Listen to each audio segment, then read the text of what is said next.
Joe Biden attended the United Nations General Assembly this week to deliver his first speech there as president and venal houseplant.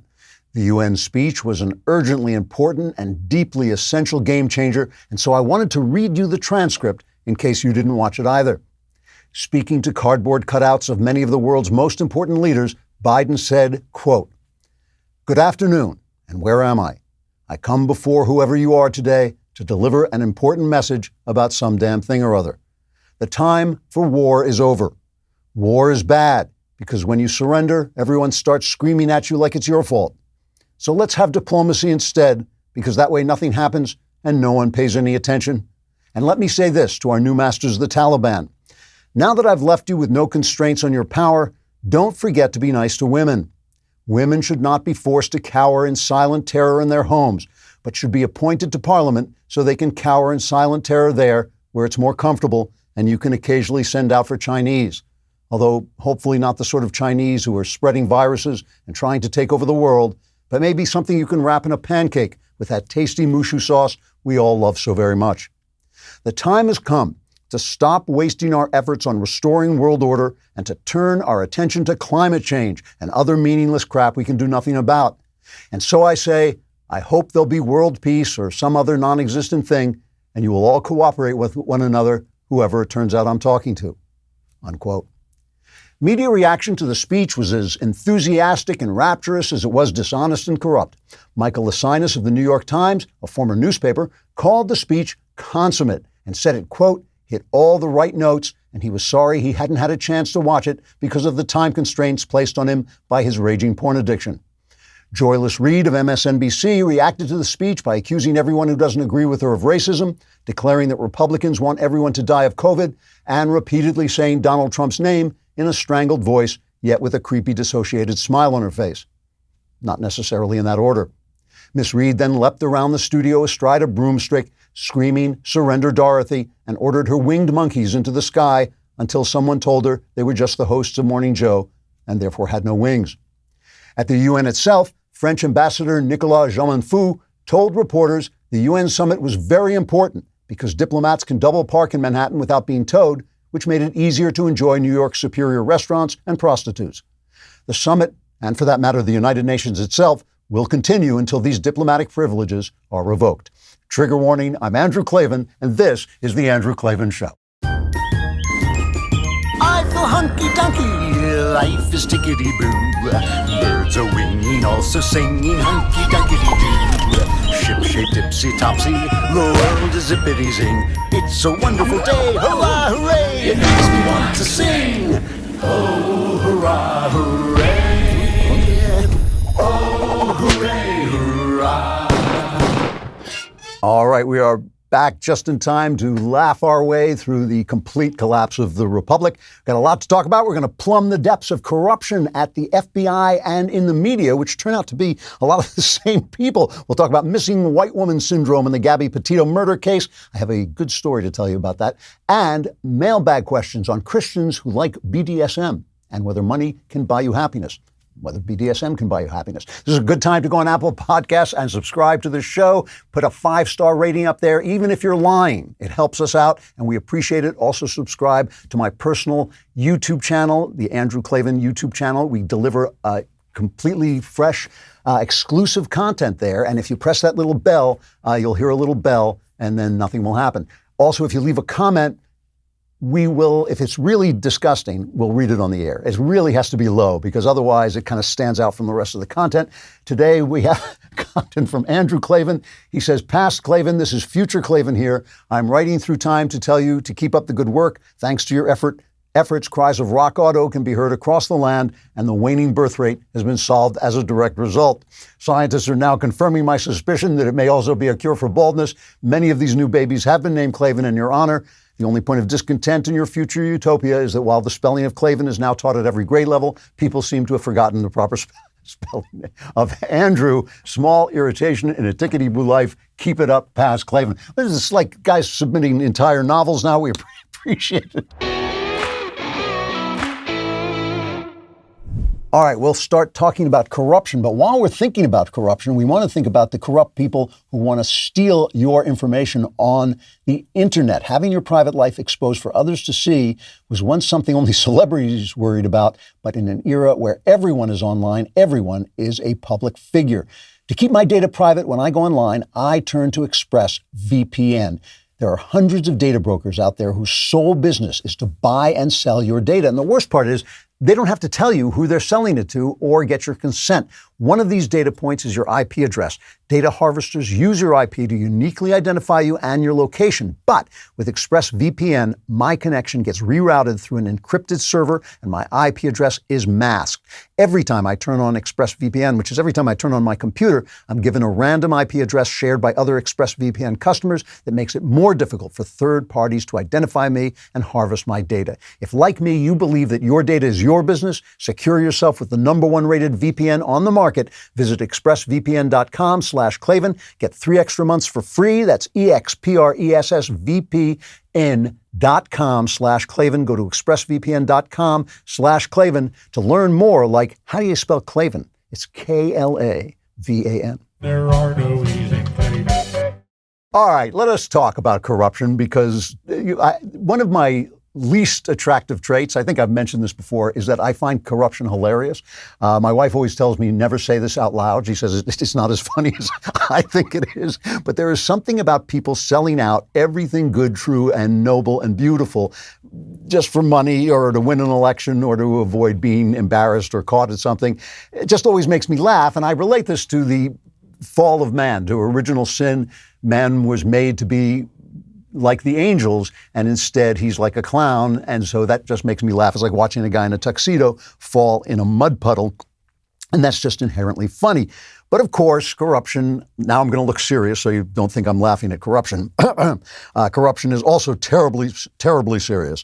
For one thing, it gives good enterprises a bad name. When priests rape children and the church covers it up, when some moralist evangelical who's preaching don't commit adultery commits adultery, usually with some leather-clad male masseuse in a Motel 6, it doesn't tell us anything about the truth of the Bible, right? It doesn't actually besmirch the truth of Jesus or the truth of that's throughout the Bible, but it makes the religion look bad, right? It reflects badly. And that's why when we pray for forgiveness in church, we say we want to behave well to the honor and glory of God, because when God's children misbehave, it reflects badly on him, and that allows atheists to push an outdated, self-destructive, and false idea that doesn't even stand up to moral logic or scientific scrutiny, but they can always say, look what hypocrites religious people are. And the same thing is true with democratic leaders and capitalists. When democratic leaders and capitalists become corrupt, and because they're human beings, they always do become corrupt once they have enough power, that allows socialists to criticize them. This happened in China before the Chinese Revolution, that the government then was so corrupt, Cuba too, the government was so corrupt that the communists get to come in and push a system that is inherently oppressive and immoral and destroys whatever it touches. That's why socialists are always talking about critical theory. The critical theory is where you criticize people and then people think that you must have the solution. But anything can be criticized, especially when there's corruption. Corruption makes it easy to criticize the system that you're in, and then that kind of implies what is not true, that socialism is better than the system that you're in, which is never true. Good things are defamed by the corruption of bad people, and that makes it difficult to distinguish the good ideas from the bad, and corruption is very hard to expose. 2 reasons corruption is hard to expose. 1, people hide it, so the ways to get at it are always very complicated, they're hard to understand, they're boring. And 2, corruption is almost always discovered after the fact. So by the time we get around to talking about the corruption, the issue has gone away. People have moved on. If you find the guy who did a bad thing 2 years ago, that's not going to help me put food on the table or cut down crime in my neighborhood today, which makes it difficult when the corrupt people are the people. And this makes it even especially more difficult when the corrupt people are the people in charge of exposing corruption. And that's what we're dealing with now. So it's very difficult to talk about, but I'm going to make it as clear as I possibly can, because it is really important that we have lost, America has lost, the people who are assigned the task of exposing corruption. We have lost them to corruption.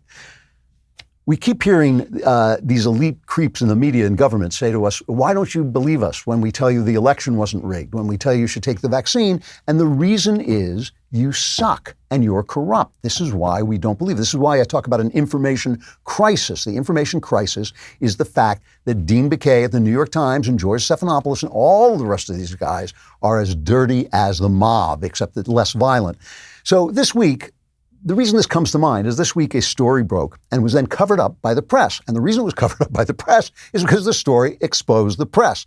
The press, I have to emphasize this. We used to talk about the bias of the press. The press is not biased. The press is corrupt. The right word is corrupt. They're dirty. They're dishonest.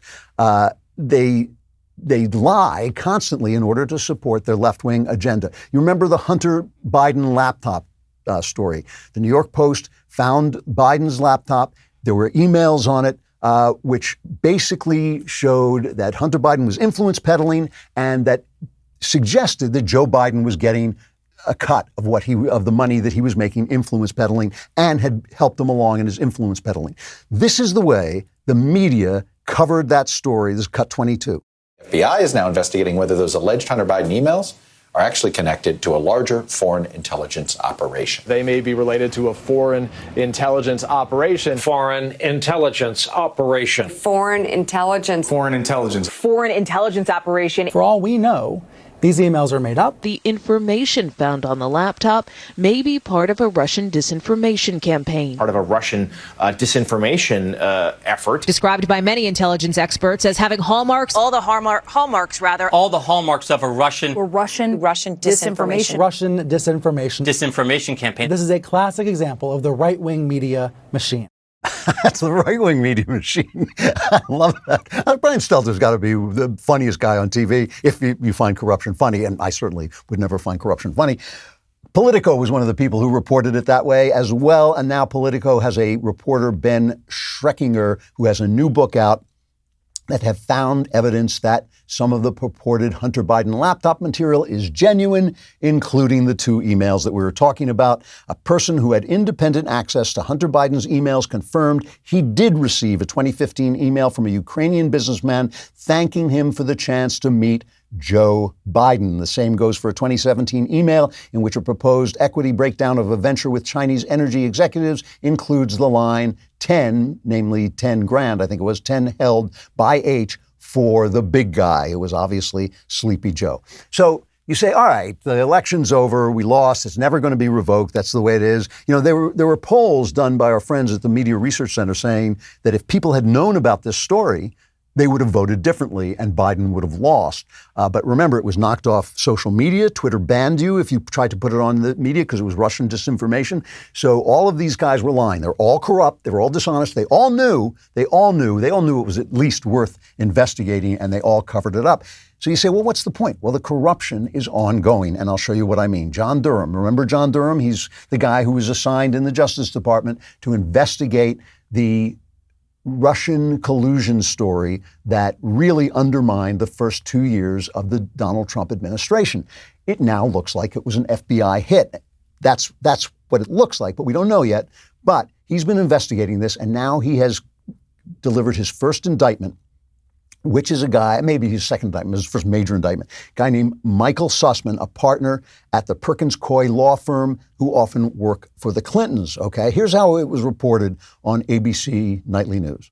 The special counsel claims that Sussman lied to the FBI, saying he was not representing any clients and suggesting he was acting as a good citizen. But the special counsel believes Sussman was representing a tech company and the Hillary Clinton campaign.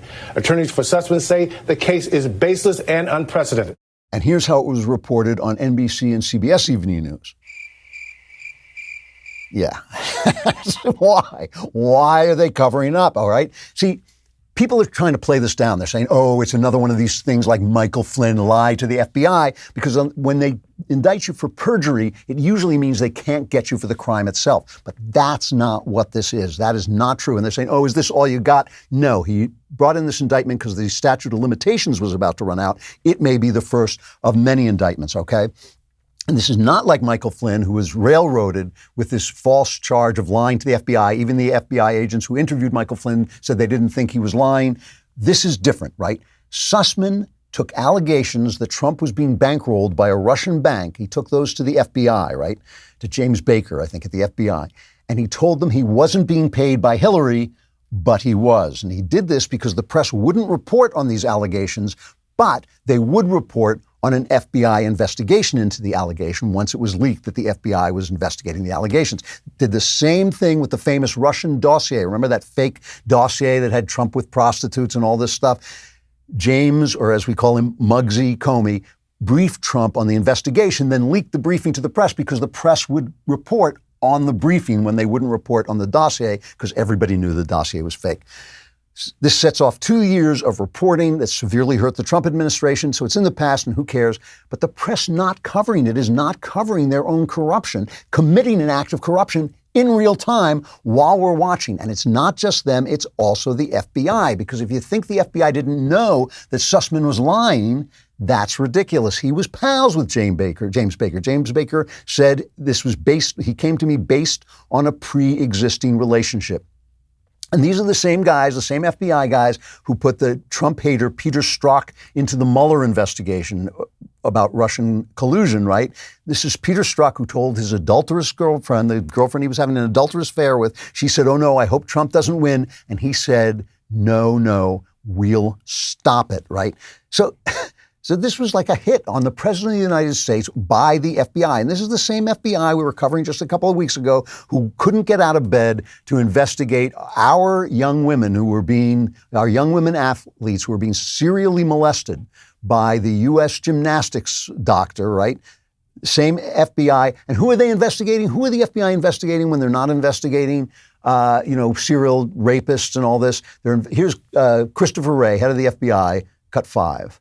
Starting back in June of 2019, I elevated racially and ethically motivated violent extremism to a national threat priority, which is our highest threat priority level.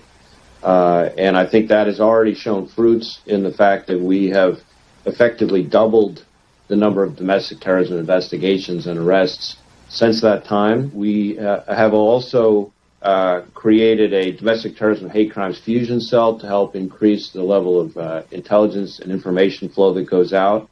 Certainly from a lethality perspective, as you noted, Mr. Chairman, we have seen those kinds of domestic violent extremists responsible for the most lethal activity over recent years, although I would add that in 2020, we saw a significant uptick in lethal action and violence by anti-government, anti-authority violent extremists to go along with the racially motivated violent extremists. He's investigating you. He's investigating people who think the government is too powerful. It's all about January 6th. It's all about the charge into the Capitol, which I have said many times I thought was a horrible thing. I thought Trump screwed the pooch on that. He should have come out much faster and stopped it. So they had a demonstration because a lot of these people feel these January 6th protesters are being railroaded. They had a demonstration. They had to put the fence back up around the Capitol so AOC wouldn't have a nervous breakdown. They put the fence back up. You can't get into the people's house because all these protesters were going to show up. There were more police and undercover feds. Here's a picture of the undercover feds. You know, this is like greetings, Trump supporters. I, too, am a right-wing insurrectionist. Meanwhile, how many people were watching when they found all these Haitians hiding under the bridge at the borders, which are now completely open? Thousands of people out there, no reporters covering that except from Fox News. Fox News sent a drone up and the Biden administration made sure the drone was made illegal so they weren't exposed, but they were exposed anyway because the law enforcement took reporters up in a chopper instead. You know, journalism and law enforcement are urgently important things, both of them. We believe in journalism. We believe in law enforcement. They are the ways we expose corruption. They are dishonest and corrupt. And that corruption is because they are all the same people. You know, Eric Felton at The Federalist wrote a piece showing that Sussman and Baker were pals. We know that they were pals, but Baker was also pals with David Corn at Mother Jones, and he's the one who brought him the part of the Steele dossier, which was passed on to the FBI, which was then leaked to the press. Listen to just this conversation. I usually don't play other commentators, but this is an important little piece of an interview. Trey Gowdy, the former U.S. prosecutor, now on Fox, and the ace Wall Street Journal reporter Kim Strassel. Here's a little, just a little clip about what happened to all these people. In terms of culpability and accountability, we as society, too. You know, Andy McCabe leaves the FBI, he resigns, and he's terminated. Terrible handling of both the Russia thing and the Clinton Foundation probe. He was found to lack candor, approve media calls when he should not have. And what's the first thing that happened? CNN hires him as a contributor. You know, when we as society won't acknowledge that there have been failings and move these people out of positions of power, how can we expect that there's going to be any impetus for the organization to change itself? You know, to your point, Kim, if I'm not mistaken, Peter Strzok is an adjunct professor at Georgetown. Now, Mick Mulvaney is a graduate of Georgetown, and he can't get a teaching gig there. But Peter Strzok, who manifests incredible bias against a presidential candidate while he was investigating that candidate, yeah, let's sign him up. Wow. The FBI, the press, the academy, they all know each other. They're all pals with each other. They collude together, and they have gone bad. So the next time Don Lemonhead or Norah O'Donnell or any of these press goons say to you, why don't you believe us when we tell you the election wasn't rigged? Why don't you believe us when we tell you the vaccine is good? And I believe in the vaccine. I think the numbers show the vaccine is working pretty well. But the reason we don't believe them is because you stink, you guys, and you're dirty. You are dirty, and you need to be replaced by better people than yourselves.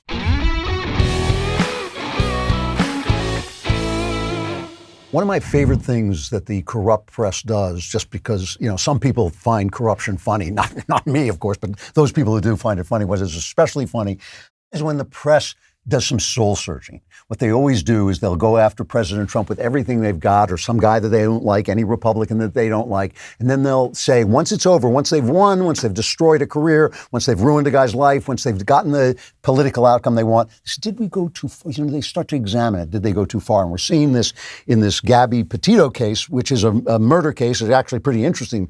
A murder case. She's engaged to a guy. She seems to be she seems to have been, I should say, a minor online influencer. She gets engaged to this guy, Brian Landry, and they go on a road trip together, which is, of course, charted. Every minute of it is charted online.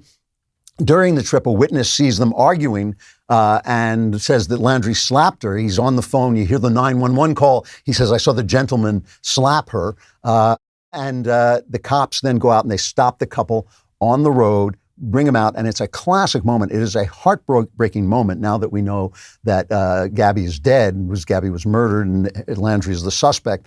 A classic moment when the cops just didn't realize what they were seeing. And I'm not going to blame the cops for this. I'll tell you why in a minute.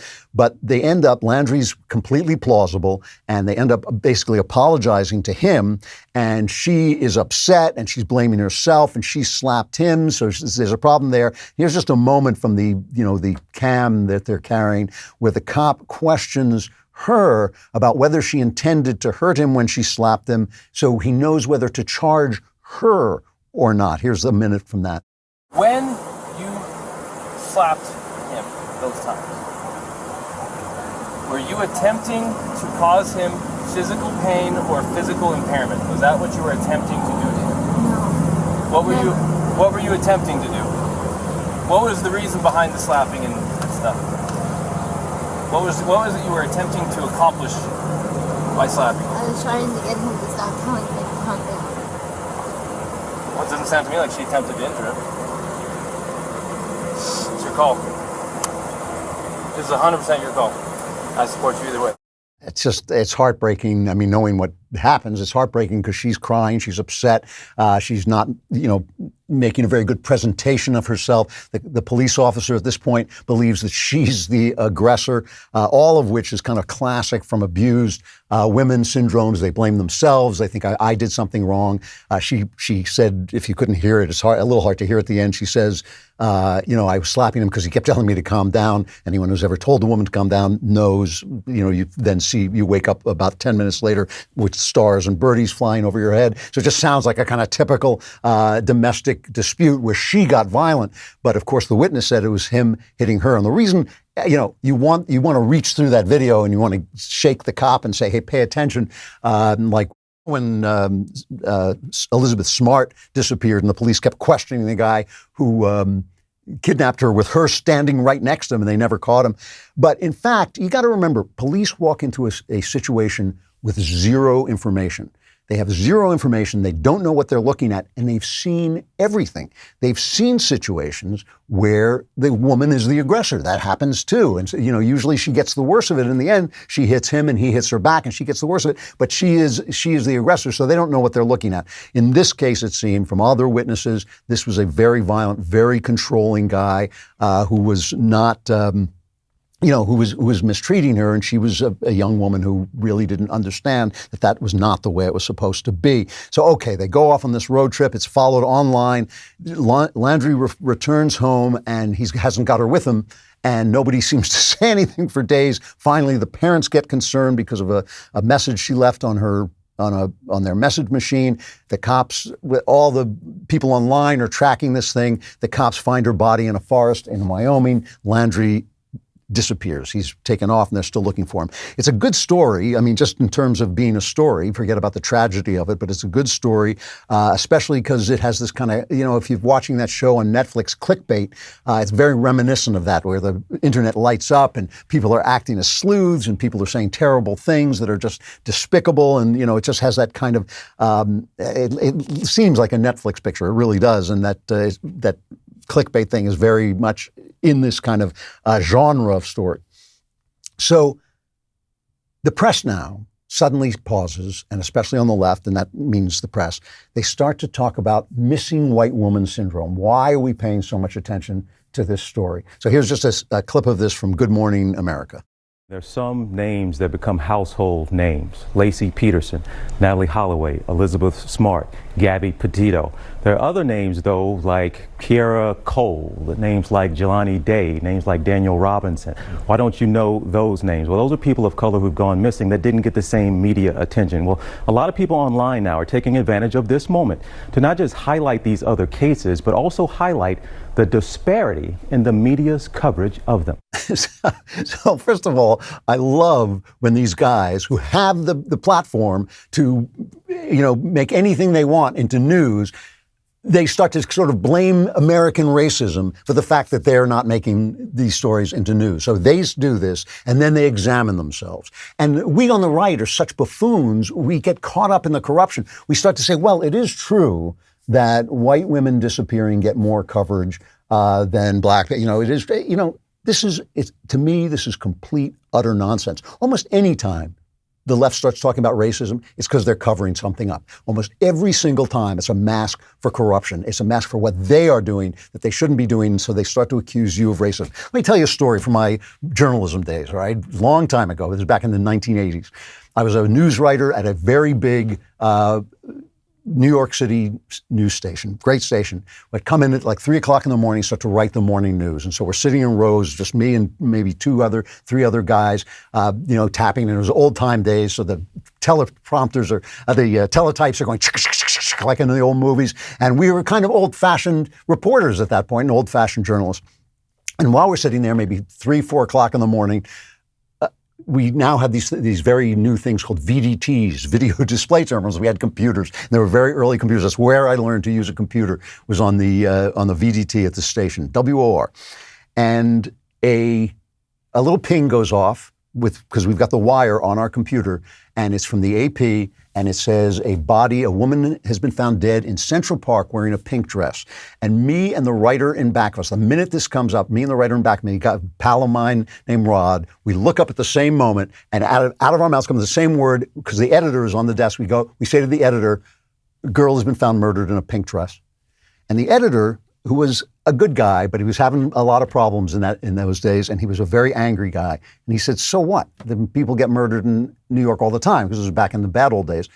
And we both said, the pink dress, they're telling us something with the pink dress. They're telling us she's rich. They're telling us she's like a debutante or something, and this is going to be a big murder. You guys don't, he screamed at us, you don't know what we're talking about. Don't put that garbage in the newscast. I don't want it in there. Don't do it. We go like, the pink dress, they're telling us this is a big murder. The two of us are going, and he wouldn't put it on. He wouldn't put it on. Of course, it turned out to be one of the murders of the decade, if not the murder of the decade. It was called the Preppy murder case. A guy named Robert Chambers strangled a rich girl named Jennifer Levin.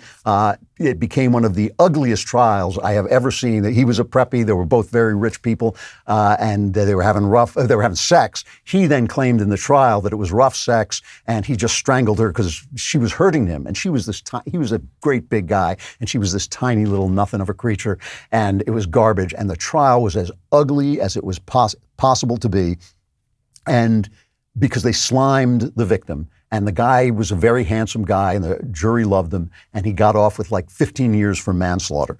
Ruined his life because he was already a weirdo, but still. So our station got scooped. Our station got scooped because the editor got angry at me and Rod for knowing exactly that this was a big story. So the editor was embarrassed, and instead of admitting that he made a mistake and saying, "Oh, I really blew that," because it was the story of the decade for a New York station, instead of saying, "I really blew that story," he said, "What we should be covering is a homeless woman who was killed and thrown into a garbage bag. That's the kind of story we should be covering." And of course, we're just rolling our eyes because we knew he missed the story of the decade. Nothing to do with race, had to do with who gets killed and who doesn't. Homeless people get killed. It's not news. It's news that they get killed, but it's not news when one of them gets killed. It is news when a wealthy woman is strangled by her preppy lover. It's news for two big reasons. One, it doesn't happen. So it's news. It's different. It's something that, that actually is out of the ordinary. And two, because people care. People care what happens to pretty girls. They care what happens to rich people. They care about celebrity things. You want to say, "Oh, that's wrong"? So what? So what? You're telling stories. You want to tell the stories that people want to hear. That is part of your job as a newspaper. When a beautiful young Mormon girl is kidnapped from her home, like in the Elizabeth Smart story, that is a riveting story. The story that's not being covered, the corruption they're covering up here, because remember, notice they say missing white woman syndrome. It's really about murder. I mean, it is missing persons, but only because you think those people are already dead. That's why the Gabby Petito story that's why when they go missing, it becomes a story, because you're waiting to find out, will they be returned, which is the happy ending, or will they be found dead? Notice they don't say murdered white woman story, because then you would have to say, yeah, we should cover murdered black women. But they don't cover murdered black people. They don't cover the absolute slaughter of black Americans in Democrat cities, going on right now every weekend to the tune in cities like Chicago, where it's far, far worse than anything that is happening with Wu flu or the Chinese flu or flu Manchu or Kung flu or whatever you want to call it. Children being shot in their homes by gangs going by and just spraying the place with bullets. Women, men, falling down dead with bullet holes, and they don't cover it at all. And why? Because they're corrupt, because they're dishonest. Every damn one of them. This is the thing. Some of these guys were good reporters once, but now they're in a corrupt system, and so they've become corrupt. And that's why you see guys like Jake Tapper with that gormless look on their face. What do you mean, calling me corrupt? Because he's not a bad person. He's just in a system that is totally dedicated to making sure left of center policies and left of center politicians win. And so they don't cover this absolute mayhem that's going on in Democrat cities, because it's going on because of their policies and of the things that the press has done. Black Lives Matter, which has caused more people to be killed than COVID.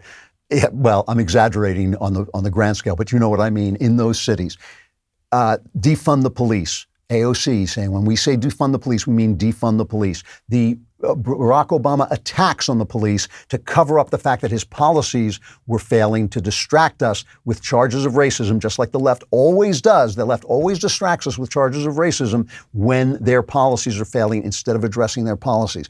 This is the corruption. This is the source. The core of the corruption is distracting us with false issues. Racism is not the problem in this country. And I'll talk about that in a second, what the real problem is. Racism, it's not racism, but it is the fact that they use racism to cover these things up. The racism here is not that we care about a pretty blonde girl who got in trouble. That's human nature. We're going to care about pretty blonde girls who disappear. That is just human nature. Is it the nicest part of human nature? No. The nicest part of human nature is listening to me sing a happy tune. You know, who cares? That doesn't make the news. What makes the news is stuff. If it bleeds, it leads. What makes the news is a beautiful girl going missing. Again, human nature. The racism is not that they cover that. It's that they don't cover the mass slaughter of black Americans, our fellow Americans who are black, because of leftist policies. They say Black Lives Matter. They have cost us black lives. They say George Floyd killed by the police by attacking the police. And remember, something like between 8 and 13 unarmed black people are killed by the police every year. That is statistically none. That's nothing in a country of 350 million people with 750,000, 800,000 law officers. We have enough law officers to populate San Francisco. If 8 to 13 unarmed blacks are killed a year, that doesn't mean they were innocent. That doesn't mean they weren't attacking a police officer or putting them in danger. It just means that they were unarmed at the time they were shot.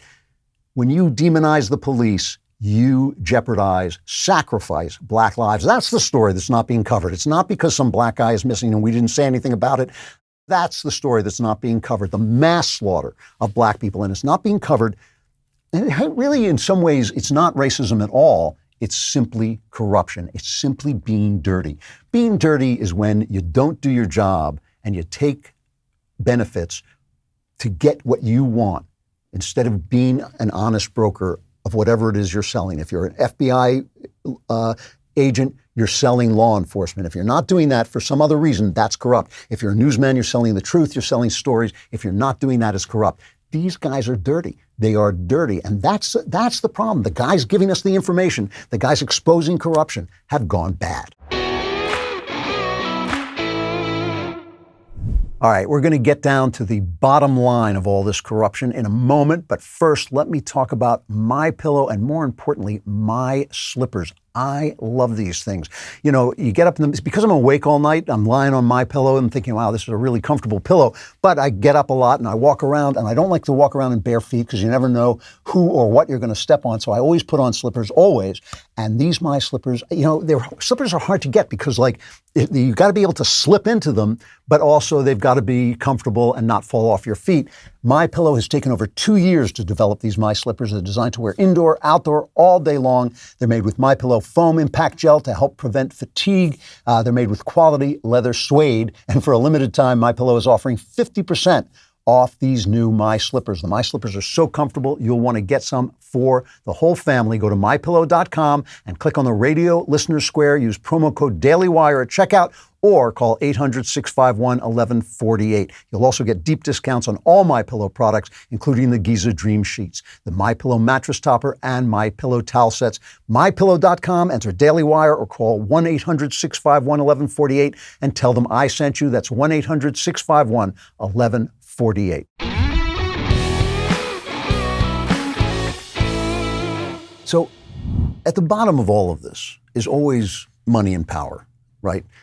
When they're talking about racism, they talk about class, inequality, all these things. They may be problems. They may be things that we want to address in our country, but they are emotionally charged issues that they use to take you away from the simple desire to have your money and use your money to solidify their power. Next week, they are scheduled to start talking about this infrastructure bill and vote on this infrastructure bill and this, what they call this reconciliation bill, which is trillions of dollars. They say it's $3.5 trillion, but the Wall Street Journal calls it one of the greatest fiscal cons in history because it's a massive expansion of the welfare state. And the thing about the welfare state is once you expand it, you never get rid of it because each one of us is being bought off, right? They give you something for quote unquote free. There's a word that should be banned from every journalist's vocabulary, free. Nothing is free. The stars belong to everyone, you know. The moon belongs to everyone. Everything here on Earth costs something. It costs work. It costs effort. It costs money. When they tell you that they are giving you something free, they have taken the money from someone else and given it to you. And I can understand why that's attractive to the you, but still, it's not right. It's stealing when you do it by hand. It's stealing when you do it by government fiat. It doesn't mean that we don't all agree on certain small things that have to be taken care of, like law enforcement, fire departments. All of these things we understand have to be done together, and we all chip in, except we don't chip in anymore. Really, it's just the rich who pay taxes. But still, we understand that this is something government can pay for.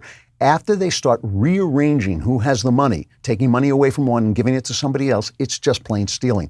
And you know, it's interesting, and I have to give credit to Stephen Crowder for this insight, because he pointed it out to me once and I'd never thought of it before. You know, they always say, well, it's taking from the rich to give to the poor, like Robin Hood. And Crowder pointed out that Robin Hood was trying to stop inequality because of too much taxes. His enemy was the evil King John, who was taxing people too much. And so it's not the business that Robin Hood was out to get, it was the people who were lowering the taxes.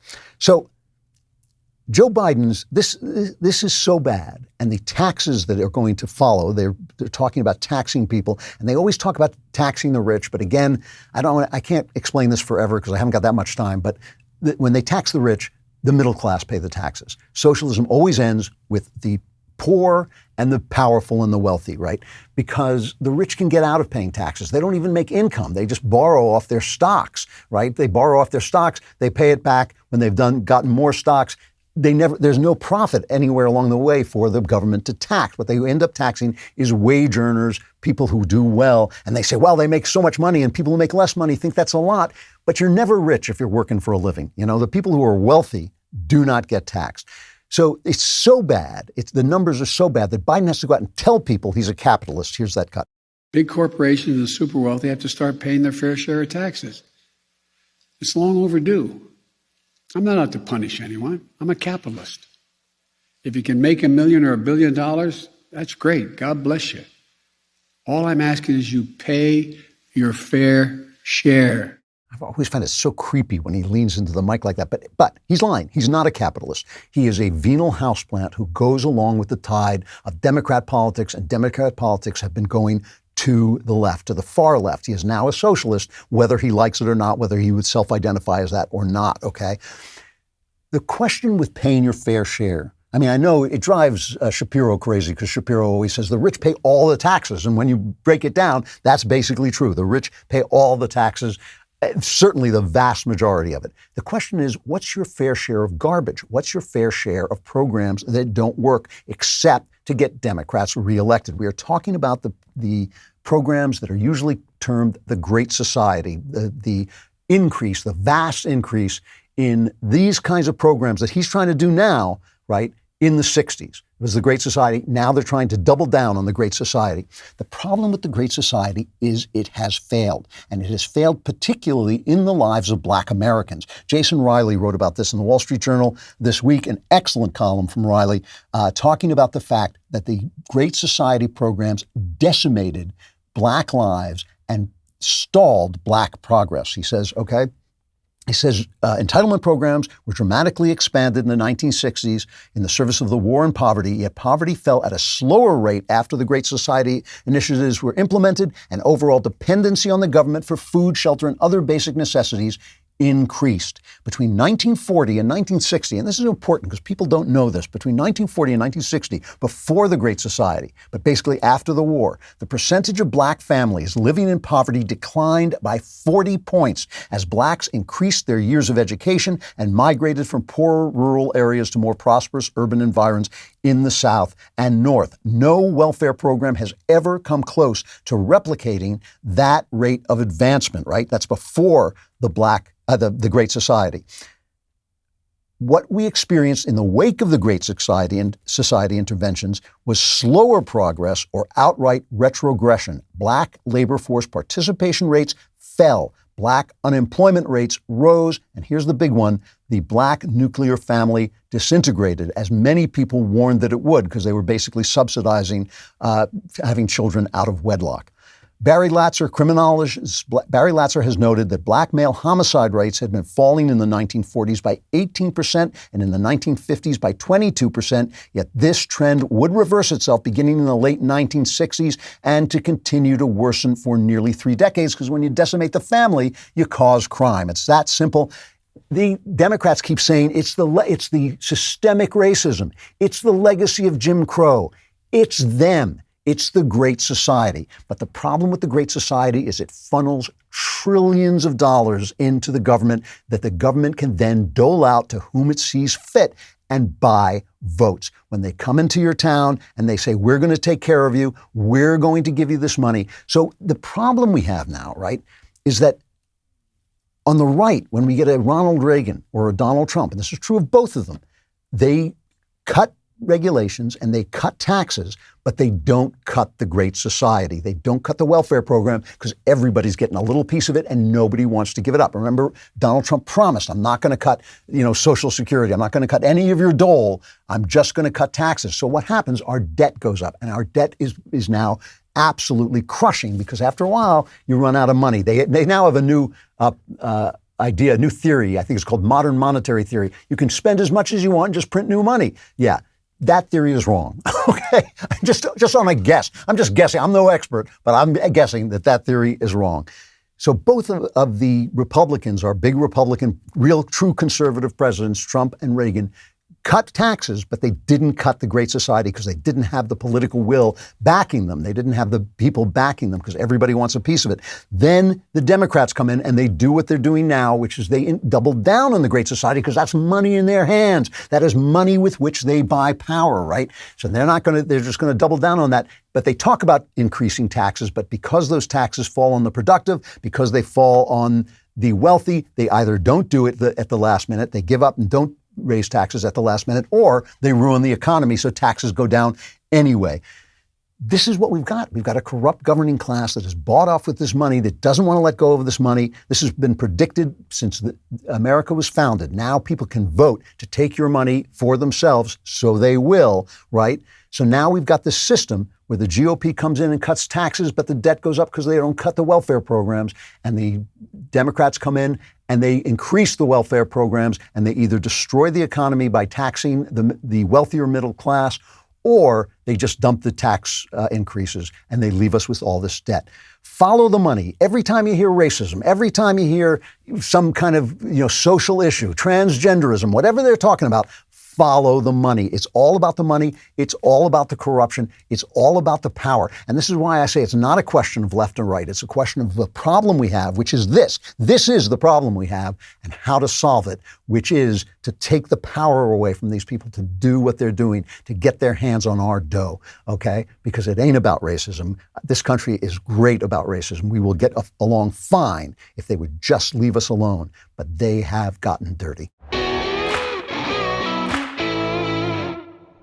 Really interesting talk with Blake Masters about big tech and how to get them under control. But first, RockAuto.com. Yes, that's right. If you are sitting around in your car and your car is not moving and you're pretending to drive it to the auto parts store, you look like a jerk. If you just say RockAuto.com, not only will it make you more attractive instantly to the ladies, it will get you where you want to go because you'll be able to go right on your computer and get the kind of part you need for your car. RockAuto.com has the best prices. They have an incredible catalog. It's so easy to use. Plus, just saying RockAuto.com will make you smarter and make you sound, let's face it, a lot more virile than you're sounding now just sitting in your unmoving car. So go to RockAuto.com right now. See all the parts available for your car or truck. Right, Klavan, like that. Klavan, yeah, same into their How Did You Hear About Us box so they know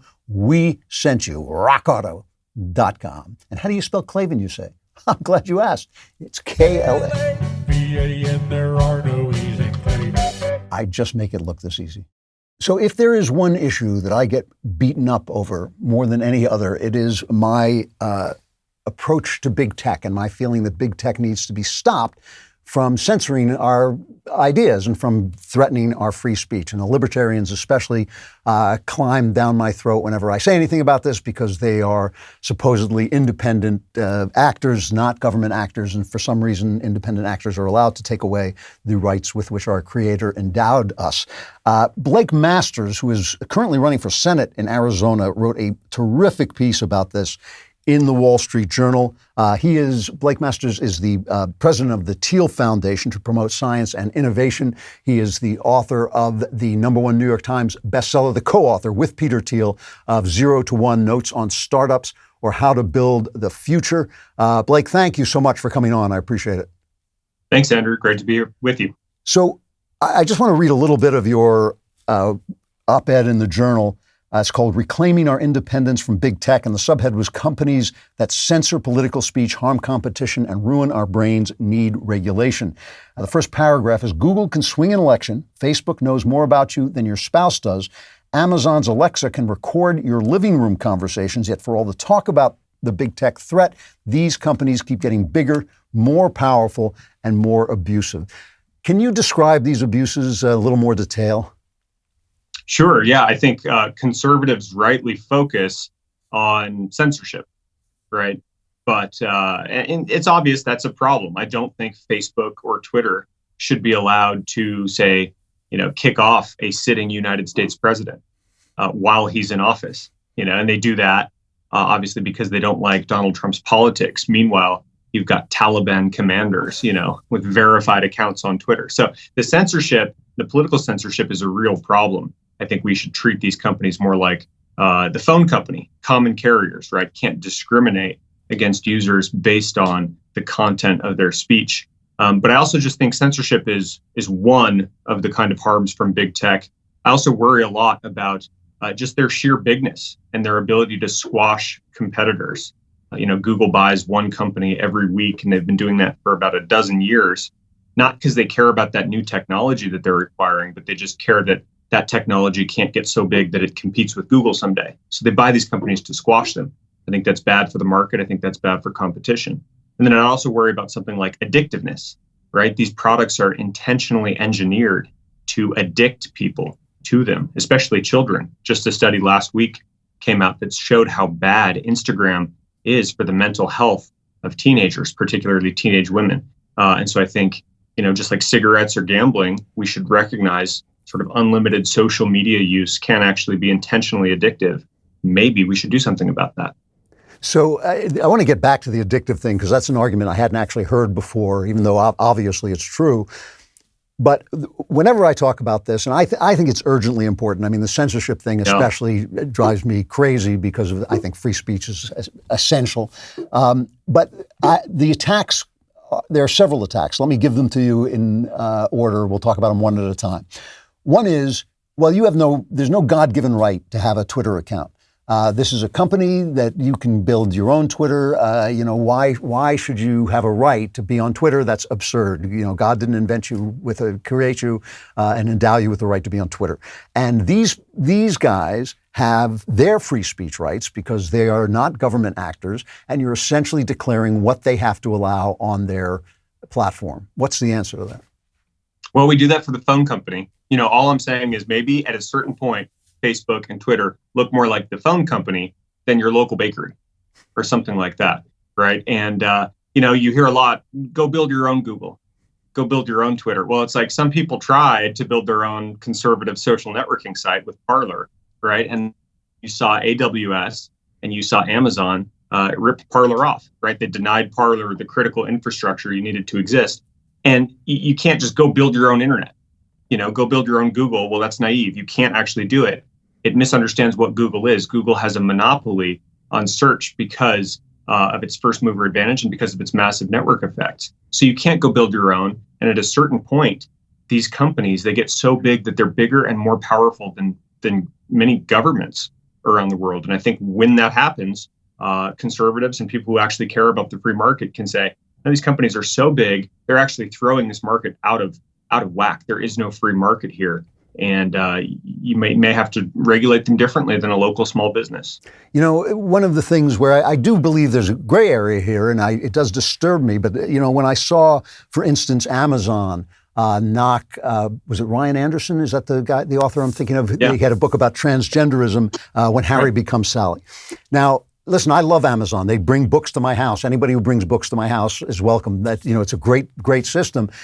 All that, you know, Bezos had to do to get me to build a statue to him was not become a censorious tyrant. And yet, when he knocks a book off, that means not only is that book harder to get, but it means publishers will not. He's selling something like 90% of new books in America. And it sends a message. Like, Ryan Anderson is a serious person. He's a serious academic. That book is a serious book. It is not some hate-filled invective or some screed. It's a real book. And so that sends a message to every young and enterprising thinker. Like, no, stay within the lines. If you ever want to have a commercially successful book, if you ever want to have a good career, stay within the lines. Don't try to move or change the Overton window. That really stifles speech. I mean, it just does. I think it's a huge problem. So what do you do with a guy like Bezos with Amazon? How do you regulate that? You can't call that's not the phone company. That's an actual store of some sort.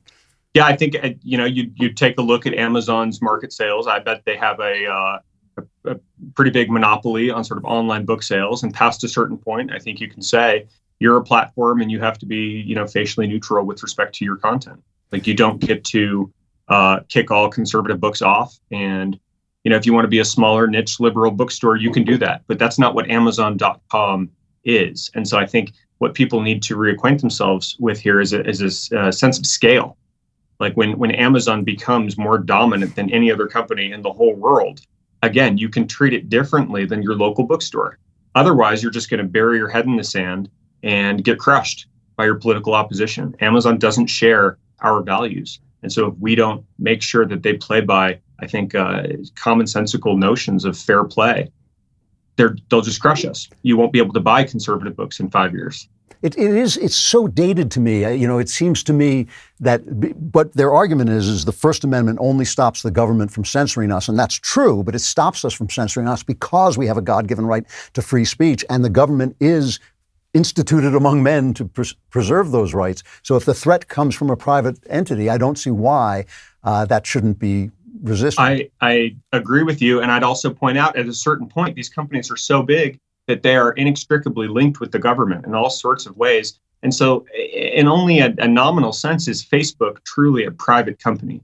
The White House and Jen Psaki, they send communications bulletins to Facebook saying, that's COVID misinformation. You have to rip that piece of information off your platform. And, the ellipsis is, or else we'll come at you and, make life hell. And so Facebook, of course, complies. And you see this fusion of the state and extreme concentration of corporate power. And I think that should scare all of us. At a certain point, these companies are so big, they're not even private. Another argument that I get a lot of is that this is an attack on capitalism. And unlike Joe Biden, I actually am a capitalist. I believe it's a wonderful system, but all systems, all human relationships are regulated. There's, you and I can have a conversation, but if you start to strangle me, the police come in. There are certain limits to every human interaction. But you write in your piece, Amazon controls more than half of all online retail sales in America. Google is 92% of search. Apple's annual profit is larger than the gross domestic product of 7 U.S. states. Why is that bad? I think it's bad because at a certain point, this market dominance, it keeps other competitors out. Like I said, Google buys people just to shut them down. I think a healthy version of capitalism is one in America where you have 60 or 70 million capitalists, right? But not just 6 or 7. And so this, if you just get big tech and you let these handful of multinational corporations control the flow of information in our society, again, especially at the direction of a left-wing White House, I think this is really bad. I think it's just clear. Like, Barry Goldwater understood this, right? He said that the enemy of freedom is unrestrained power. And conservatives are good at understanding this when it's power in governmental hands, right? We don't want an unlimited, arbitrarily powerful government. But Barry Goldwater also went further and he said, this is true whether it's government or in a corporate concentration of power. And we know that Facebook, we know that Google, we know that these super powerful big tech companies we know that they're very eager to quash our individual liberties. They just are. And so the question is, are we going to get serious about that threat? Or are we just going to plug our ears and say, no, it's a private company. Anything they do to us is fine. Yeah. I just think that's naive. It's so dated. It's people really talking like, Amazon is the corner bookstore and Facebook is just like, yeah. All right, we'll get back to that talk with Blake Masters in just a moment. But first, let me talk about Ring alarm security systems. When I am lying awake in bed at night, I want to know what is going on around the house. And with Ring alarm security system, you can do just that, whether you're lying awake at night like me or whether you're away from home. Ring alarm equals peace of mind. You can protect your home with the Ring alarm, and Ring alarm is a powerful, affordable home security system. You can easily install it yourself. It really is simple. And you can talk to anybody who comes to your house, no matter where you are, on the simple app. Go to ring.com/Klavan. It's a perfect way to start your Ring experience with a special offer. Keep an eye on every corner of your house with indoor and outdoor cams. See what's happening right from your phone. I did not realize how easy the Ring alarm was to install until I did it.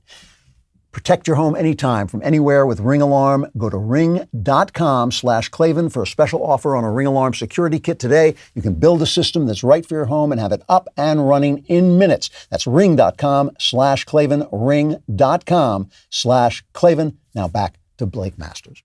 Google has repeatedly argued. Google is really good at this. I mean, they have an army of people making arguments in defense of themselves. I'm absolutely positive some of the people who attack me on Twitter whenever I talk about this stuff are like in the They're on payroll. Yeah. Yes. Their argument is, and they've actually said this in so many words, that government is too slow to regulate tech, which moves at the speed of light. And I think it's Facebook that says move quickly and break things. And, the government simply can't understand it. And I have to, to be honest with you, Blake, when I watch some of these hearings, I look at these senators and I think these guys do not know, how the internet works. They use words like algorithm. They don't know what an algorithm is. So is there some truth to this argument that a democratic government, democracies move slowly because we're all arguing with each other? There's some truth to the argument that a democratic government cannot intelligently regulate tech? Well, I'm somewhat sympathetic to this line of argument, just because none of these companies are right. Like, the government has not successfully regulated tech. They've shown themselves to be incompetent. I agree. You watch these hearings, and some of these older senators, God bless them, some of the nicest people you ever meet. It's just they can't even get their a grip on Mark Zuckerberg, right? Who's running circles around them. And Zuckerberg is smart. He's saying, like, regulate me. Come on, like, this content censorship, editorialization stuff, like, this is tough. Tell me what the rules are. Regulate me, right? So he invites and he calls their bluff. And that doesn't mean that we shouldn't do anything, though. It means we should get a new generation of leadership in Congress, younger, smarter people who actually understand the way that these companies work. I spent the first part of my career in Silicon Valley. I know the people who run these companies and the rank and file engineers and their business models. And I think I have a pretty good sense of the acute harms that these companies are perpetrating on people. So, and it's still going to be hard. It's still going to be hard to actually come up with the right solutions. But, like, we're not going to have a prayer of doing it unless we recognize it's a problem and get people in office who are serious about taking it on. So it doesn't mean it's easy. But fair enough, the government has blown it so far. Like, data privacy in the United States doesn't exist. We have no comprehensive set of laws that governs how giant multinational corporations can manage and use our data. And so it's just laissez-faire. So they take our data and they use it against us every which way. And then they hide behind the complexity and no one does anything about it. I think that's just a bad equilibrium we've found. Yeah. I wish I had a supercut of Mark Zuckerberg apologizing for abuses, taking full responsibility for them, and then going back and doing exactly Nothing the same happens. Facebook's stock price goes up after these hearings because Wall Street looks at this and they say, like, wow, God bless those senators. Like, they're never going to do anything about this. So I think it's time to do something about it. So let's talk about this addictive part of it, because this is, as I say, something I never thought of before. I mean, I knew that these things were fashioned to be addictive. Right. But how is it possible to fight against that? And first, and also, could you describe how they're created to be addictive? Yeah, I mean, I tell this anecdote when I go and give a stump speech on the campaign trail. I say, like, how many times have you gone to a family restaurant and you look at another table, a family who ought to be having a dinner table conversation, and they're not, because every kid is just glued down looking at an iPad. And like, that's really disgusting in some sense, but it doesn't happen by accident. It's not just bad parenting. It's not just laziness. The product there is engineered to be addictive. The software running on that iPad, it's engineered, with clever loops of algorithms designed to sort of capture people's attention. They employ psychologists on staff at many of these companies to keep people going. They serve teenagers advertising to keep them hooked in and interested in what they're seeing. And I just think that's a big problem. The first step is to talk about it and acknowledge it. It's a really big problem, I think, especially with kids. It changes the way brains, developing brains are wired. And so, like, we got to get out in front of this, because if we're just laissez-faire about it for 5 or 10 years, like, that's going to really make a lasting mark. It's going to be ugly. The people who build that iPad, the Apple executives and the Silicon Valley CEOs, they don't let their own kids play with those products. Is that true? Right? They give yeah, absolutely. No screen time.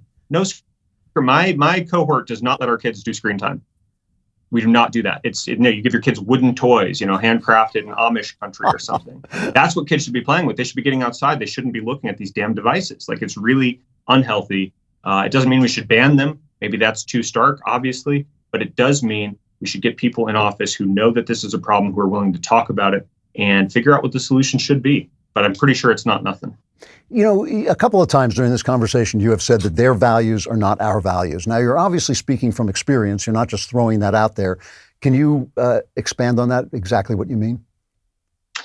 Yeah, I mean, I think Google has an entity, right? And it's maybe just the aggregation of all the individual preferences, because it's a left-leaning sort of staff. But even Google as a corporate entity distinct from its people, it has a view on U.S. politics. It did not want Donald Trump to be elected. I'm not saying they changed their search algorithms to suppress Trump information and pump Biden information, but I'm also not saying they didn't, right? And one problem is we don't know. Google, with its monopoly in search, has the power, I think, to swing a U.S. election.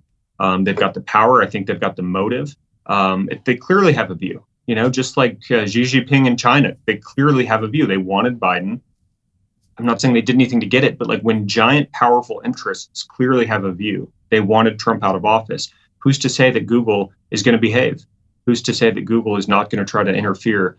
And I think it's crazy that we let any company with that sort of market dominance just have a complete black box in terms of their search engine algorithms. But when you say no one has visibility into that, it's different to say that their values are democratic, lean more toward the Democrat Party than toward the Republican Party, than to say that their values are not our values, meaning their values are not American values.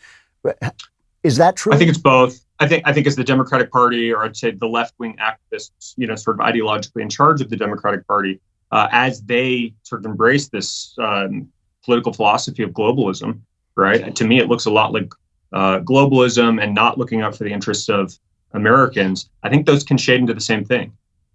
I think most Democrats are good people, but I think this ideology, the far left globalist, open borders, open capital, there's no distinct American identity. I think that ideology is really bad. And I think that is the ideology of Silicon Valley. I don't know if you've read this Shoshona Zuboff book about surveillance capitalism. She's a Harvard professor. It's a doorstopper. Yeah, I think she's probably a Marxist, and yet she attacks Google as violating our privacy, stealing essentially our information about us as if it belonged to them instead of to us. But at the same time, you hear laced in her prose is she wants them to censor more of our That's ideas.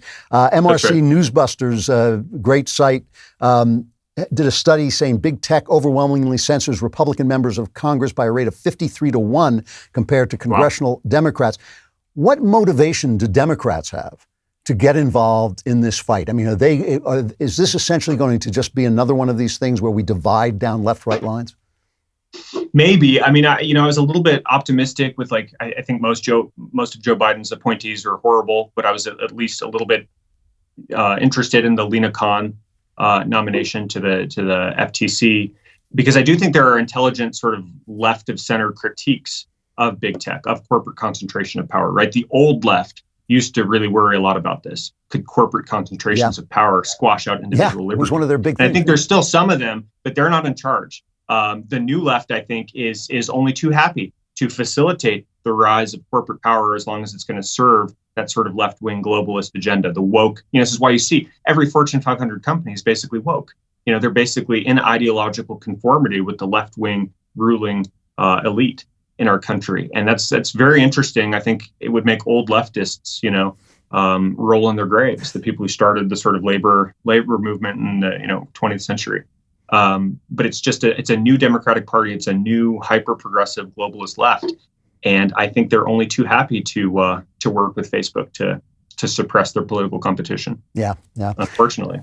Blake Masters, the president of the Thiel Foundation that promotes science and innovation, the co-author with Peter Thiel of 0 to 1, and running for Senate in Arizona. You have a chance?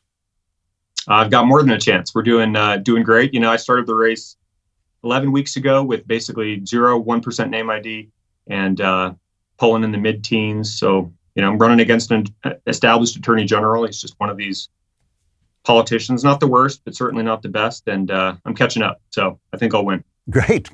Blake, it's really good talking to you. I appreciate your coming on. I hope you'll come back. I will. This is fun. Thank you so much. Thanks a lot. All right. If you're having trouble falling asleep, I have no sympathy with you because I haven't slept in 50 years. But if you want to sleep, one thing you might try doing is getting enough magnesium. Do not run to the store to buy the first magnesium supplement you find. Most magnesium supplements use only the 2 cheapest synthetic forms. And since they're not full spectrum, they won't fix your magnesium deficiency or help you sleep better. There are actually 7 unique forms of magnesium, and you must get all of them if you want to experience its calming, sleep-enhancing effects. So you want to get Magnesium Breakthrough by Bio-Optimizers. Take 2 capsules before you go to bed. You will be amazed at how much better you sleep and how much more rested you feel when you wake up. And please write to me after you try these and tell me what it is like to sleep, because I'm just curious. For an exclusive offer for my listeners, go to www.magbreakthrough.com/Klavan and code Klavan10 to save 10% when you try Magnesium Breakthrough. One more thing, for a limited time, Bio-Optimizers is also giving away free bottles of their best-selling products, P30M and Mazymes, with select purchases. So go to www.magbreakthrough.com/Klavan now to get your exclusive 10% discount, plus the chance to get more than $50 worth of supplements for free. And I know what you're wondering. You're wondering, how do you spell 10? Or Klavan, maybe. It's Klavan. There are no easy claims. All right, we're going to get to our final segment about the meaning of judge not, lest you be judged. But first, you deserve to wake up to the facts, which is why we started our newest podcast, Morning Wire, which has been topping the Apple and Spotify charts since its recent release. It's the only daily news podcast that values your time and the truth. And while we're working overtime to bring you the news you need to know, we need your help to keep the facts trending towards number 1. So, subscribe, start listening now to Morning Wire on Apple, Spotify, or wherever you listen to podcasts, and leave a 5-star review if you like what you hear. And now we're going to talk about the gospel.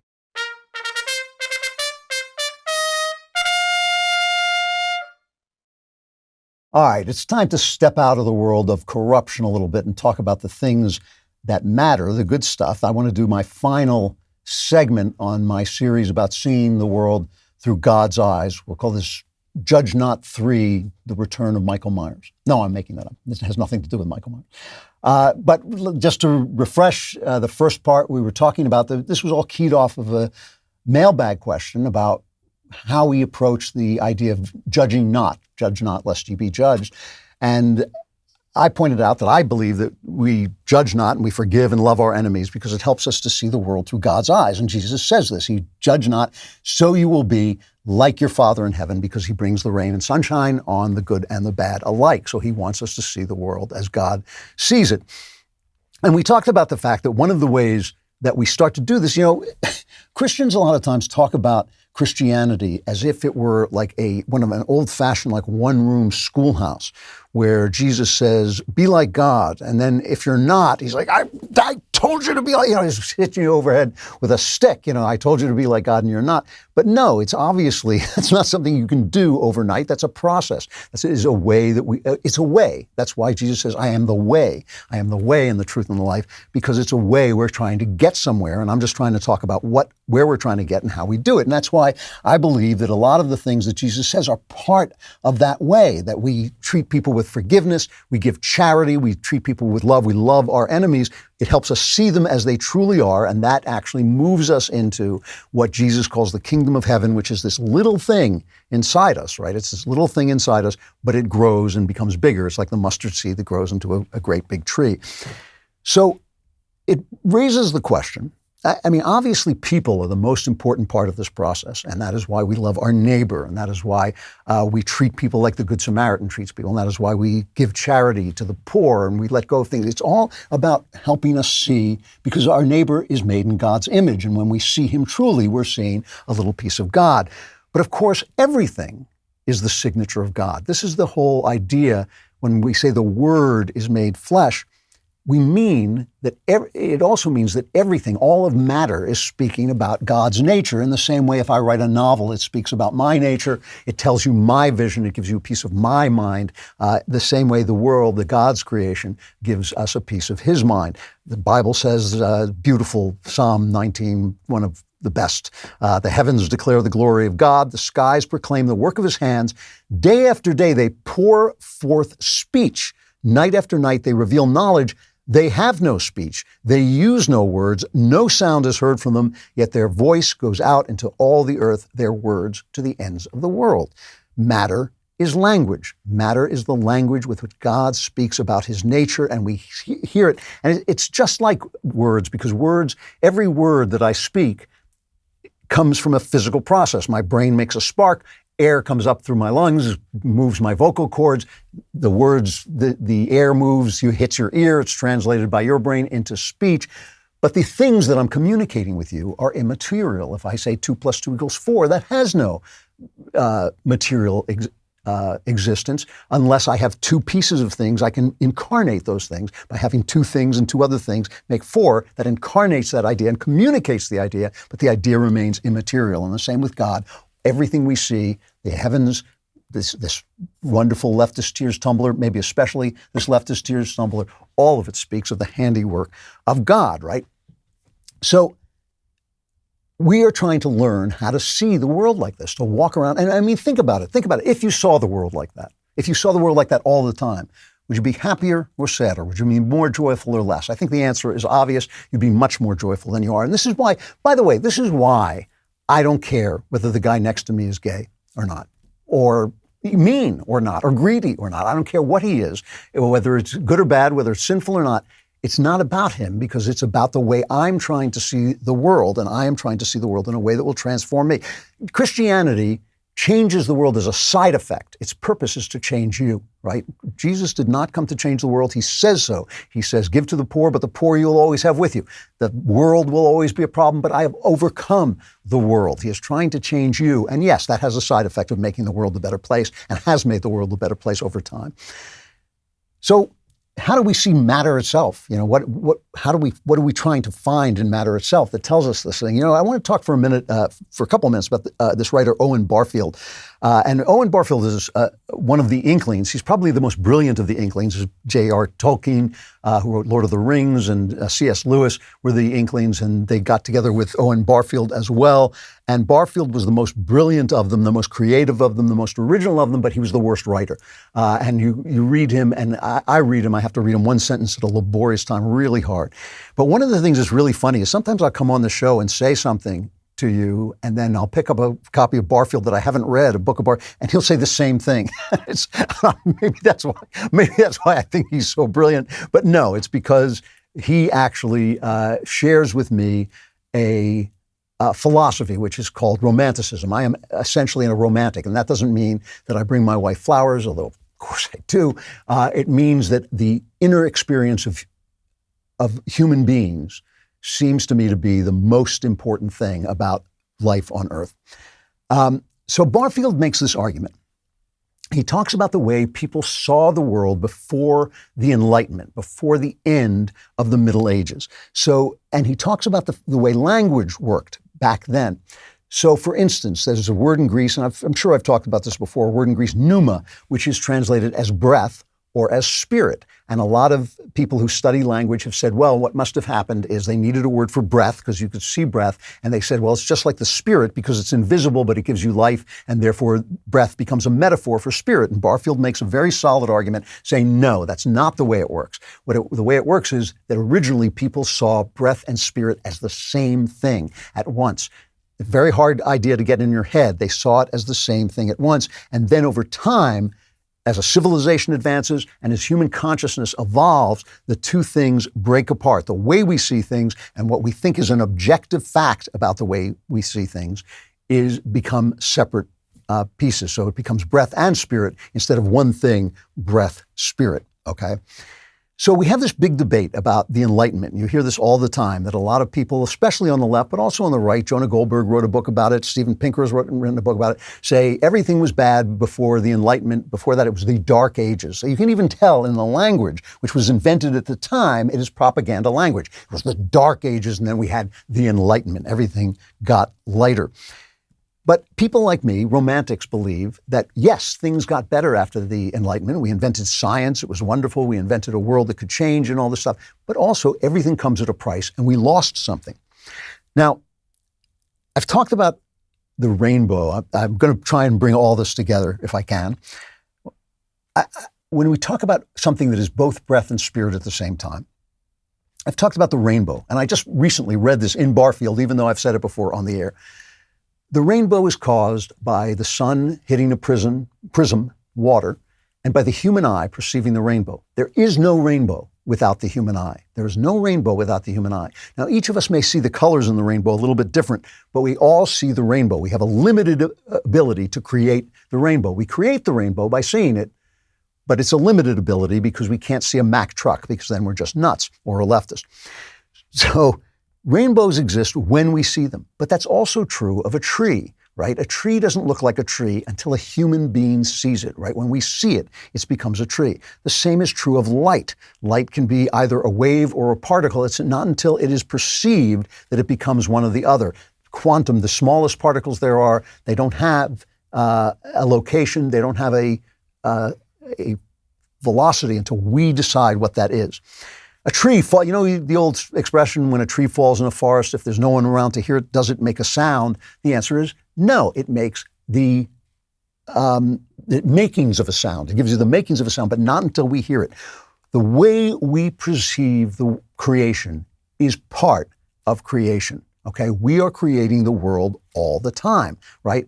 It's a limited part of creation. We can only create out of the materials we have. If I call you by a different pronoun, it will not change your sex. If you feel like a different sex, it does not change your sex. But if I love you, that changes the way I see you, and it changes the way you are in my life, right? So we have a certain amount of ability to create the world all the time. So before the Enlightenment, people saw spirit and matter as one thing. And because of that, it led them to say, oh, this person is mentally ill, therefore he must be possessed by demons. Or there's lightning, and that must mean that demons are sending the lightning. And this led to a lot of problems. When they would have lightning, they would send some poor monk up into the church tower to ring bells and scare off the demons. And of course, the lightning would hit the highest point and kill the poor monk, right? So that didn't work out so well, right? And so when you see the world imbued with spirit, it can lead to superstition because you're not sure what you're seeing. And with the Enlightenment, one of the reasons we celebrate the Enlightenment, the rise of science and the rise of objective thinking, came the idea that there was an objective truth beyond our perception. And no, lightning was caused by electrical charges, right? And the better thing to do than sending the poor monk into the tower would be to put a lightning rod. And that is a great advantage over dead monks. Better to have a lightning rod than a dead monk, right? So that's makes you feel like, yeah, this is a great thing. We have now moved forward from the Dark Ages into a period of light. But the thing is, all those things that we're seeing, right, the electricity that the germs that cause disease, the brain misfunction that might cause mental illness, those things only exist when we see them. There is no such thing as a disease unless you're experiencing it. It's not a disease. It's not a disease to the bacteria. It's only a disease because of your experience of that. And because we, who are romantics, believe in the human experience, believe that this is the important thing about life, that this is what God has created. And there's a lot of scientific reason. We'll talk about that next week with Stephen Myers. There's a lot of scientific reason to believe this to be the case. Because all of the universe has moved to create life and conscious life that can understand the world, we believe it's important that it's important how we see things. So the people who thrive on the Enlightenment say, oh, wow, that was really dark before they saw it as, mental illness was a demon. Now we know that mental illness is a brain malfunction. So now we know something objective, and those other things were superstition. And that is why you hear someone, for instance, like Ben Shapiro will say, facts don't care about your feelings, okay? When Ben says that, what Ben is doing is he is defending modernism, post-Enlightenment, against postmodernism, which says, since all those things were just feelings, we're in complete control of them. Since everything was not that was not objective truth, was an emotional truth, then we can just change anything we want. We can say, I can say I'm a woman, poof, I'm a woman. I can just say that abortion is right and abortion will be morally right. After all, what is morality but something that exists in the human mind? And Ben is saying, no, modernism had it right. There was a truth, but we're just searching for truth. Ben is right about this. What I'm talking about is something beyond modernism that is not postmodernism. I'm talking about returning to seeing the world as the creation of God, but not seeing it with the superstitions of the Middle Ages and before and the ancients, right? A new way of seeing the world, the way Jesus wants us to see the world. And how do we do that? Well, we practice it, just like seeing human beings differently. And the way we practice it is through communion. We take communion, we participate in a ceremony that transforms bread and wine into the body and blood of Christ. It's not an accident that it was at the end of the Middle Ages that Protestants started to say, well, it's not really changing into the body and blood of Christ, it's just a symbol. And what I'm arguing is that those two things are the same thing, that we have the capacity to see, to taste, to feel the body and blood of Jesus Christ in bread and wine. And we have the capacity to see it everywhere, to see God's handiwork everywhere. It is something we work on. That's why that's why the liturgy is so important to me. That's why the Mass is so important to me. When I go into the Mass, I don't just sit there and mutter the words. I focus. I put myself out of my head. A very difficult thing to do. You really have to get an eviction notice to put myself out of my head because it's a big self. It's a big head. You got to get out of there, clear your mind, and start to participate in the ceremony. Ceremonies are the way we act out knowledge. We act out the knowledge of God. When you're charitable people, when you love people, when you forgive people, you might say, well, I'm really a hypocrite because deep down I don't love this person. I'm not forgiving this person. I don't feel like giving charity. It's not hypocrisy. It's practice. You practice something until you become it. And the same is true with seeing the body and blood of Jesus Christ in bread and wine, and seeing the glory of God in the heavens, and seeing the living Spirit in everything that's made, the language of God in matter. All of that takes practice, and that's what we're trying to do, and that's what I believe Christianity is. Christianity is, when it first started, Christianity was called the way. It is a way of seeing. It is a way of seeing that transforms you, and yes, that will transform the world, but the first thing is for you to start walking in the way and practicing the way.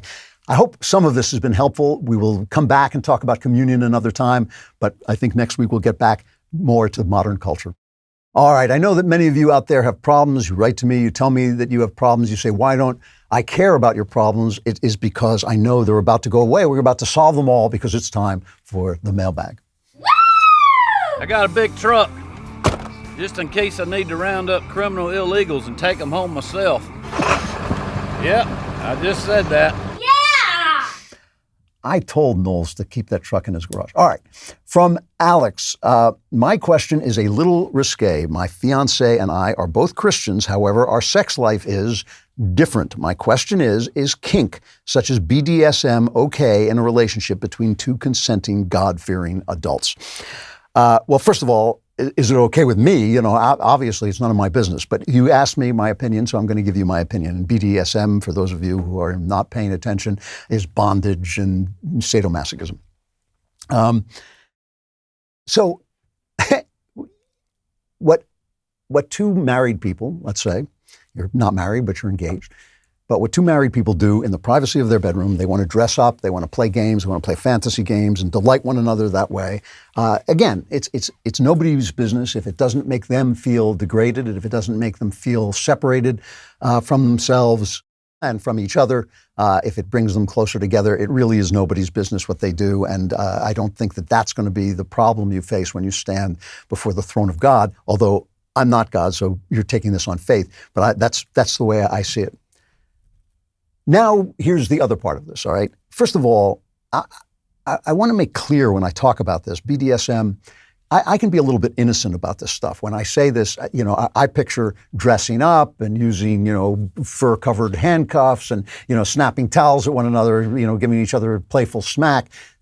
If you're putting out cigarettes in each other's flesh or leaving true bruises that remain, if you're causing injury, if you're injuring your partner, no, that's not all right. It's not all right at all. It's a sickness. You're doing something wrong. It's not the way you should be behaving with one another. If you're role playing, that is a different thing.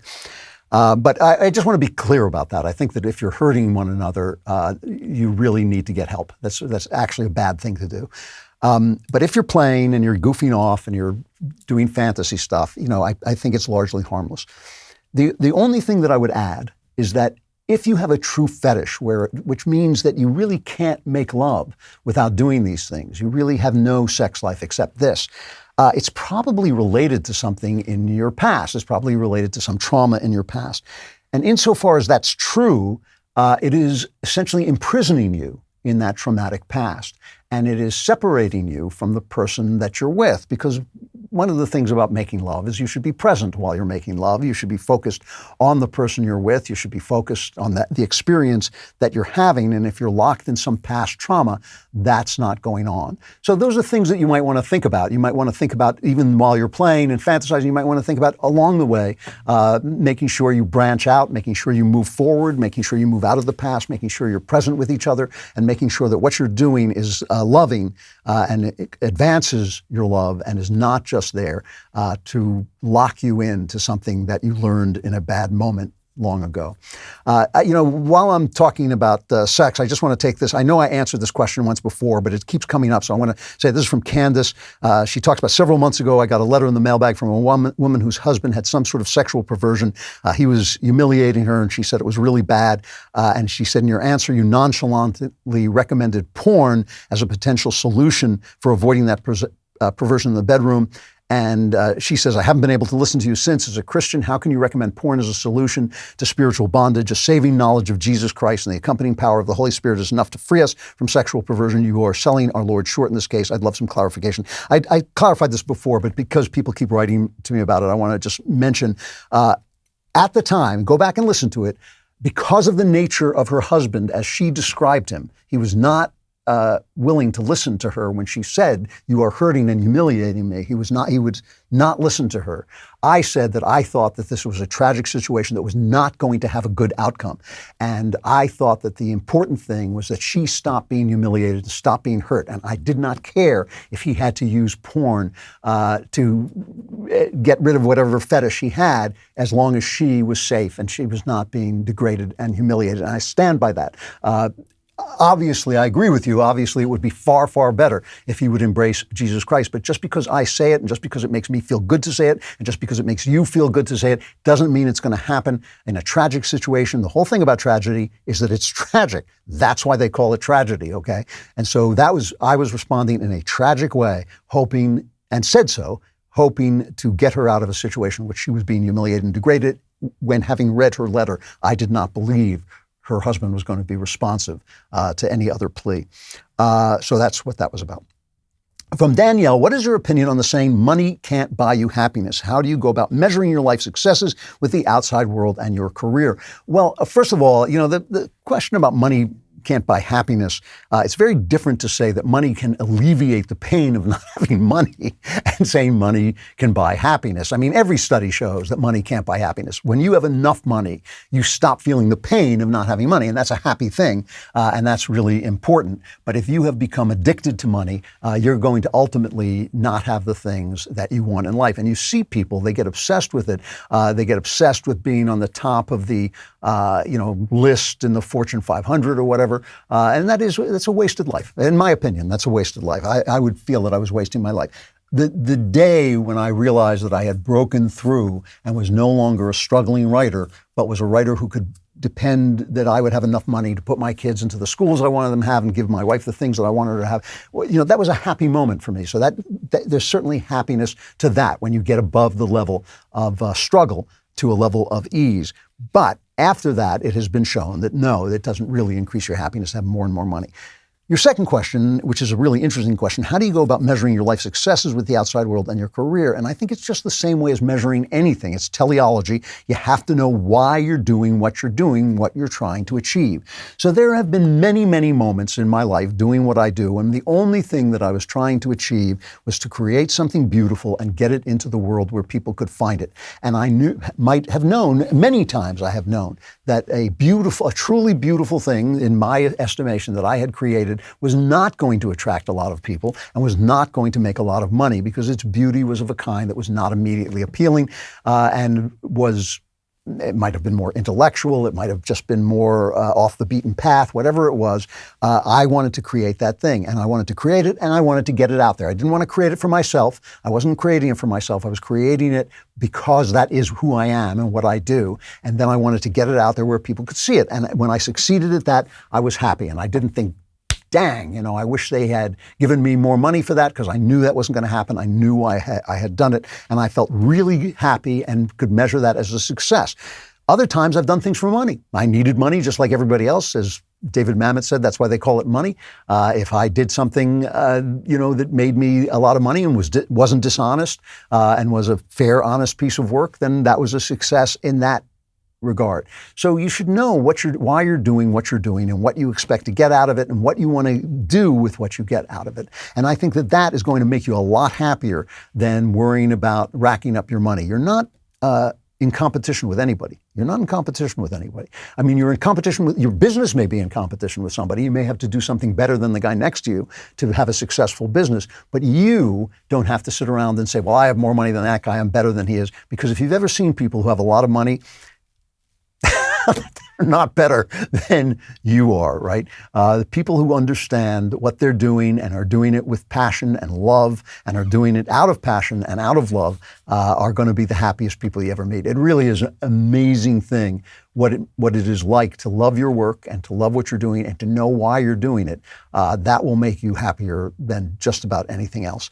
I think that's it. I think that's all that I have time for. Everything else is too complicated, so I'm going to stop right there. However, there are rumors that I will be back. It's not going to matter to you because you are entering the Klavanless week. There'll be wailing, there'll be gnashing of teeth. If you're an all-access member, you'll get to see me then. If you subscribe to the Andrew Klavan YouTube channel, you get some exclusive content there. For the rest of you, you're doomed. This is the end. And so I want you to just tell your children, tell anybody who might be left behind, who might survive the Klavanless week, that we will be back on Friday, and I will be Andrew Klavan at that time, as I am right this moment, and this will be, as it is today, The Andrew Klavan Show.